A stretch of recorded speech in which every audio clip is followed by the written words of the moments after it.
মুক্তাদি নামাজে আমিন জুড়ে বলবে, এটা কোন হাদিস আছে দেখান। কারণ যত হাদিস আপনারা দলিল দিবেন আমিন জুড়ে বলার, ওই সব হাদিসে নবী আমিন জুড়ে বলেছেন এইটা আছে। নবী তো ছিলেন ইমাম, নবী তো ছিলেন ইমাম, না হয় ইমামের আমিন জুড়ে বলা পেলাম, মুক্তাদি আমিন জুড়ে বলবে এটা কোন শরীয়ত হাদিস আছে দেখান। এটা আছে সহিহ বুখারীতে 1 নম্বর খণ্ড, বুক অফ আজান, 111 নম্বর অধ্যায়, 780 নম্বর হাদিস। নবী সাল্লাল্লাহু আলাইহি ওয়াসাল্লাম তিনি বলেছেন যে শব্দ করে আমিন বলো, সূরা ফাতিহা শেষ হলে শব্দ করে আমিন বলো, তখন তোমরা যদি ফেরেশতাদের সঙ্গে একই সাথে আমিন বলো, তোমাদের অতীতের সব গুনাহ ক্ষমা করা হবে।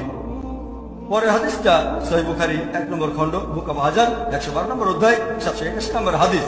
নবীজি বলেছেন, তোমাদের কারো আমিন বলার সময়ে যদি ফেরেশতাগণের ভেতরেও কেউ আমিন বলে, তোমাদের অতীতের সব গুনাহ ক্ষমা করা হবে। সহিহ বুখারী 1 নম্বর খণ্ড, বুক অফ আজান, 113 নম্বর অধ্যায়, 782 নম্বর হাদিস। নবীজি বলেছেন, যখন ইমাম বললেন গায়রুল মাগদুবি আলাইহিম ওয়ালাদ-দাল্লিন, শব্দ করে আমিন বলো, তোমাদের আমিন বলার সময় যদি ফেরেশতাগণের কেউ আমিন বলে, তোমাদের আগের সব গুনাহ ক্ষমা করা হবে।